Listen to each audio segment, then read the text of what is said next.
अस्सलामुअलैकुम नाजरीन, कैसे हैं आप सब। उम्मीद है बिल्कुल खैरियत से होंगे। तो नाजरीन, आज की जो मेरी वीडियो है वो है पहाड़ी पुदीने के बारे में। ये आप देख रहे होंगे पहाड़ी पुदीने की लीफ, इसको स्पेयरमिंट भी कहा जाता है। पुदीना वैसे तो बहुत फायदेमंद है, जो चटनी जिससे बनाते हैं वो भी बहुत अच्छा है। और ये जो पुदीना है ये खुदरो होता है, आजकल तो लगाया भी जाता है। और हमारे यहाँ इसको पहाड़ी पुदीना कहते हैं और कुछ लोग इसको बरीना भी कहते हैं। ये दोनों फॉर्म में मिलता है, ड्राई में भी आपको मिल जाएगा, आप खुद भी इसको ड्राई करके रख सकते हैं। देखिए ये मैंने ड्राई करके रखा है अभी कुछ ऐसा पहले, और ये मुझे फ्रेश लीव इसके मिले हैं आज। सबसे पहले तो मैं इसका बेनिफिट आपको बता दूं। सबसे पहले ये हाफजा तेज करता है।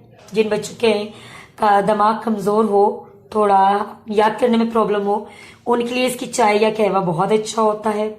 इसके अलावा ये ब्लड प्रेशर को कंट्रोल करता है। इसके अलावा ये आपके हार्मोनल प्रॉब्लम सॉल्व करता है। निज़ाम हजम जो हमारा है, जिन चीज लोगों को हजम करने का प्रॉब्लम रहता है उनके लिए ये बहुत अच्छा है। और चेहरे के फालतू बाल और बहुत सारी चीजों में ये बहुत कारआमद है। तो आज मैं आपको सिखाऊंगी इस कहवा बनाना, जो कि मैंने यूज किया अभी रिसेंटली और बहुत फायदेमंद है। जब भी आपको ब्लॉटिंग हो रही हो, आपका जी मत ला रहा हो या कुछ खाने का दिल ना करे, तो आप इसका कहवा बना के या चाय बना के पी सकते हैं। तो आइए चलते हैं हमारे टोटके की जानिब। जी नाजरीन, मैंने एक पतीले में पानी रख दिया है। इस पानी में मैं ये फ्रेश वाली लीव, ड्राई भी अच्छा होता है, बहुत ज्यादा अच्छा होता है, आप उसको बिल्कुल एक फक्की बना के भी ले सकते हैं। लेकिन ये जो लीव्स है ना, ये बहुत कारआमद है। मैं ये कुछ लीव्स इसमें डाल दूंगी, ज्यादा नहीं डालें आप बेशक, लेकिन इनका अच्छे से रस निकल जाए। आप ये लीव्स मैंने इसमें डाल दिए। अब इसके बाद मैंने इसको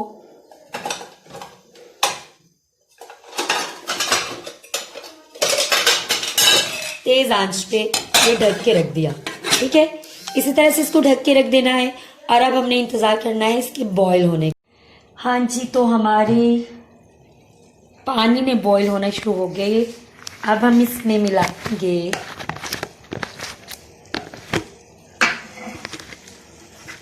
चाय की पत्ती। और ये चाय की पत्ती इतनी काफी है, ज्यादा नहीं डालनी आपने, बिल्कुल लाइट सी।